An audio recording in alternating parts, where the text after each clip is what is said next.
ገነት የብሌን እናት ወላጅ ናት። ከብዙ ስቃይ መከራ በኋላ እናቴ አግኝቼሻለሁ፣ እወድሻለሁ።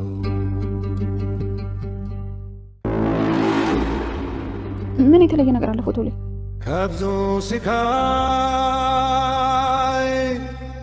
መከራ ምን ታመጫለሽ? አሁን የባሰ ነገር ሳይፈጠር ብትሄጂ ነው የሚሻልሽ። ሌባ ናት አልሻት? አዎ አልኳት። እውነቱን ነው የነገርኳት። ሌባ እንደሆነች ደግሞ ማንም የሚያውቀው ነገር ነው። ቃል በራስሽ ላይ ዙሩን አፈረሽው። ቆይ ምንድን ነው የምትቀባጠሪው? ስሚ፣ እኔ እዛ በችግር ብርድ እንኳን ማያስጥል ቤት ውስጥ እየኖርኩኝ አንቺ እዚህ የተንደላቀቀ ህይወት እንድትኖሪ አልፈቅድልሽም። እሺ? እና ምን ታደርጊ ነው? እኔም እዚህ ቤት ከአንቺ ጋር እንድኖር ታደርጊያለሽ። አለበለዚያ ሁሉንም ነገር ለሰላም ነግራታለሁ። እሺ? አንቺ እርጉም፣ መጀመሪያም ገምቼ ነበረ። ሂጂና ንገሪያታ። ኧረ በራስ መተማመን። አንቺ በውሸት ስለስትሻት እኔን የማታምነኝ መስሎሽ ነው? አዎ ጭራሽ አታምንሽም። ለአንቺ ደግሞ መናገሬ ስህተት ነበረ፣ ግን ደግሞ ስህተቴን በራሴ መንገድ አድርኗለሁ። ስለዚህ አንቺ ልጇ እንዳልሆንሽና ልትገያት እንደምትፈልጊ ብነግራት አታምነኝም ማለት ነው አይደል? አዎ አታምንሽም። ቃል እኮ ነኝ። ደግሞ ማንም ሰው አስፈራርቶኝ የማልፈልገውን ነገር እንዳደርግ ያስገድደኝ። ይሄን ባሰማሽስ? ስለዚህ አንቺ ልጇ እንዳልሆንሽ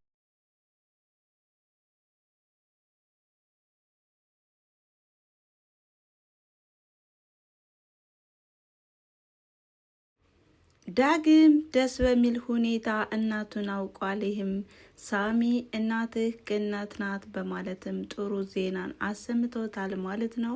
በሌላ በኩል ደግሞ ቃል አሁን ላይ በጣም ችግር ላይ እንደሆነችና እንዲሁም በአንድ በኩል ጓደኛዋም እየተደራደረችባት ትገኛለች። በሁለተኛ ደረጃ ደግሞ አቶ ኃይሉ ከስር ሊፈታ በመሆኑ በጣም ደንግጣለች ማለት ነው። ሰላም ጤና ይስጥልን ውድና የተከበራችሁ የቻናሌ ተከታታዮች እንደምን አላችሁ? ዛሬም በአዲስ ቪዲዮ መጥቻለሁ ማለት ነው። ይህም አደራ ድራማ ቁም ነገር አዘልና እንዲሁም ዘና ፈታ የሚያደርግ እንደሆነም ሁላችንም እናውቃለን ማለት ነው። እንዲሁም ትምህርት እንደምናገኝበትም ተስፋ አደርጋለሁ ማለት ነው። እናንተም ላይክ፣ ሼር፣ ኮሜንት እያደረጋችሁ አበረታቱኝ። ስለምታበረታቱኝም ከልብ አመሰግናለሁ። እንግዲህ በባለፈው ክፍል ቪዲዮ ያቆመውና እንዲሁም እኛም በጉጉት ስንጠብቀው የነበረው ክፍል በባለፈው የቃል ጓደኛም ወደ ቤት በመምጣቷም ቃል በጣም ደንግጣም ነበረ። ይህም የምታውቀውን ሚስጥር በሙሉ ልዘረጋግፈው መጣች በማለትም በጣም እየተደናገጠች ነበረ ቪዲዮ ያቆሙ። ዛሬስ ምን ተከሰተ፣ ምን ተፈጠረ የሚለውን የምናይ ይሆናል ማለት ነው። ደስ በሚል ሁኔታ አሁን ላይ ዳግም ገነት እናቱ እንደሆነችም ተረድቷል።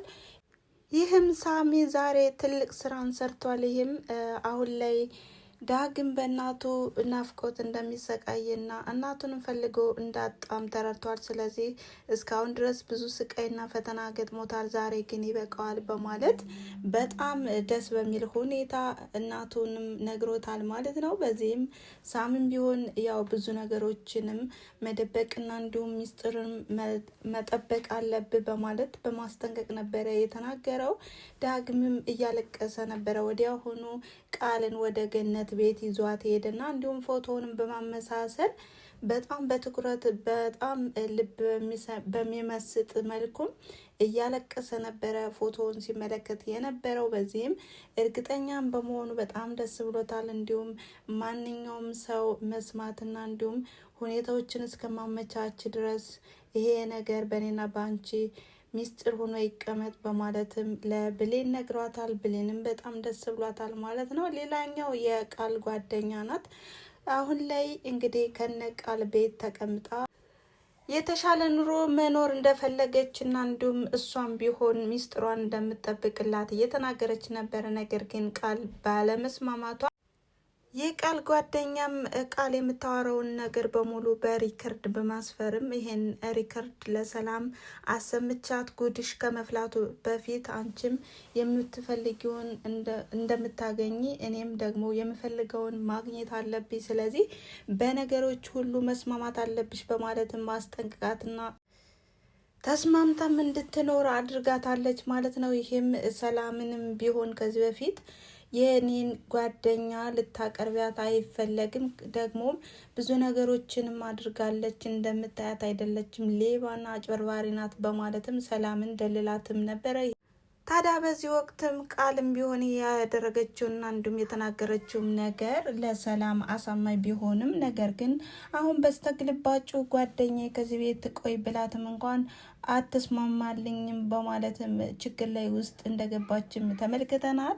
እንግዲህ ቃል ከጓደኛዋ ትሆናለች ወይስ ሰላምን ያው ብዙ አባብላም አታላም ጓደኛዋን ታስቀምጣታለች? በጣም የሚያጓጓና በጣም ይበል የሚያስብል ድራማ ነው ማለት ነው። እናንተስ ሀሳብ አስተያየታችሁን በኮሜንት መስጫ ላይ አስቀምጡ እያልኩኝ ሌላኛው የብሌንና የዳግም ሁኔታ ፍቅራቸውም በጣም ደስ በሚል ሁኔታ ይታያል። ምክንያቱም አሁን ላይ ዳግም እናቱን ስላገኘና ደስታ በደስታ ሆኗል ማለት ነው። እናቴን አግኝቼ ብዙ ነገሮችን አስተካክዬ ጥሩ ህይወትን በፍቅር በደስታ እንወጣለን በማለትም ቃል ገብቷል ማለት ነው። ሌላኛው የወይዘሮ ሰላም ጉዳይ ወይዘሮ ሰላም አሁን ላይ የሚደረግባትንና እንዲሁም በህይወቷ ላይ የሚሰራባትን ድራማ ጠንቅቃ አታውቅም። ምክንያቱም በአሁኑ ሰዓት የምታምናትና እንዲሁም ልጄ ናት ብላ የምታስበው ቃልን ነው የምታምነው ማለት ነው። ምክንያቱም በአሁኑ ሰዓት ብዙ ነገሮች የተመሰቃቀሉ ቢሆኑም እንኳን ነገር ግን ሊገለጥላት አልቻለም ማለት ነው። በአሁኑ እንግዲህ በጣም የሚያጓጓና እንዲሁም ይበል የሚያስብል ድራማ ነው። ይህም አቶ ኃይሉ ከወጣና እንዲሁም ነገሮችን የዳግምንና የገነትን ሁኔታ ካወቀ ጭራሽ ሌላ ችግር ነው የሚፈጠረው ማለት ነው። አሁን ላይ ብሌን ግራ ተጋብቷታል። እንግዲህ ቃል ለጓደኛዋ ያወራችውን ሚስጥር አንድ ባንድ አውቃለችና ሁኔታዎችንም ዝም ባልኩ ቁጥር የራስ ወዳድነት ስሜት ነው የሚሰማኝ። ደግሞም ሰላምን በእንደዚህ አይነት ነገር ከደበኳትና ነገሮችን በሚስጥር ይዤ ከቆየው ሰላም መጎዳት የለባትም በማለትም የሰማችውን ነገር አንድ ባንድ ለመናገር ወደ ሰላም በምትቀርብበት ሰዓት ሰላምን በትኩረት ነበር የተመለከተቻት። ምንድነው ልታዋሪኝ የፈለግሽው ነገር አለ? ካለም ንገሪኝ፣ ችግር የለውም ብትላትም ነገር ግን ከዚህ በፊት ቃል ብሌንን አስፈራርታትም ነበረ። ነገሮችን የምትናገሪ ከሆነና አንድ ባንድም ቀደም የምትይ ከሆነ ያቺ እናትሽን አንድ ነገር እንዳትሆን ከፈለግሽ ሚስጥሩንም መስማት የለብሽም ደግሞ መናገር የለብሽም በማለትም ነበር ያስጠነቀቀቻት። ይሄን ነገርም ስታስታውስ እንግዲህ ብሌን ለሰላም የምትናገረውን በሙሉም እንደገና እንደማትናገር ሆና ሄዳለች ማለት ነው። ሰላምን ቢሆን በምትፈልገው ሰዓትም ትንገረኝ በማለትም በቸለልተኝነት ነበረ ያለፈችው።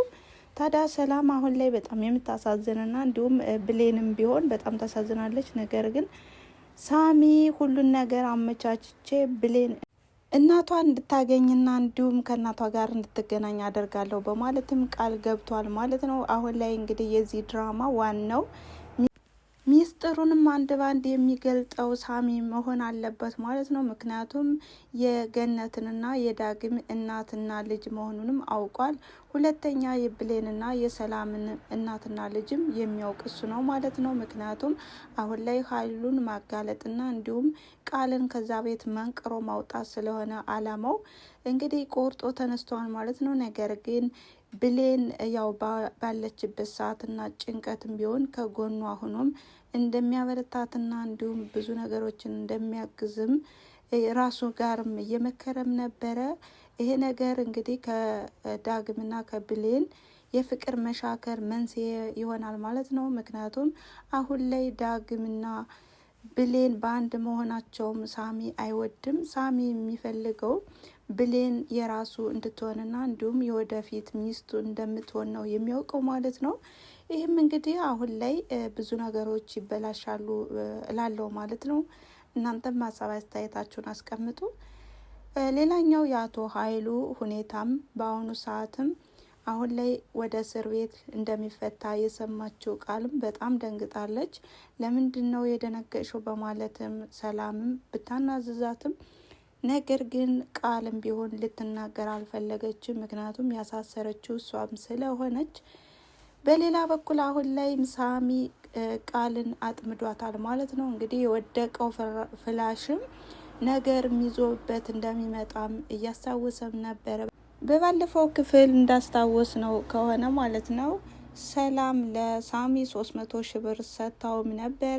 ይሄም ሳሚ ለቃልም 200 ሺህ ብር ብቻ እንደሰጠችውም ነበረ እንደ የተናገረው ማለት ነው። ነገር ግን በአሁኑ ሰዓት እንደ ዋሻዋ ታውቃ ለምንድን ነው ዝም ያለችው? እንደ ኃይሉ አሁን ላይ እስር ቤት ለማስገባት አቅዳልኝ ይሆናል ይቺ ቁንጫ በማለትም ብዙ ነገሮችን እየዛተባትም ነበረ።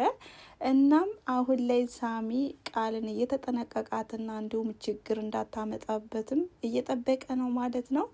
በሌላ በኩል አሁን ላይ የፎቶ ሁኔታና እንዲሁም የገነት ሁኔታ ገነትንም ወዲያውኑ ወደ እስር ቤት ሄዶም ነበረ የጠየቃት። ብሌንና ዳግምም ወደ እስር ቤት ሄደው በሚጠይቋት ሰዓትም እንግዲህ የልጅነት ስሜትና እንዲሁም የእናትነት ስሜት ያስታወሰውንም ያደገበትንም ሁኔታ እያስታወሰም ነበረ። እንዲሁም እቅፍሽ ናፍቆኛል እናቴ እያለም በፍቅር ሲያያትና ሲመለከታት እንዲሁም ሲያለቅስም ነበረ። በጣም ደስ የሚልና እንዲሁም አጓጊ የሆነው ክፍል ላይ ነን ማለት ነው።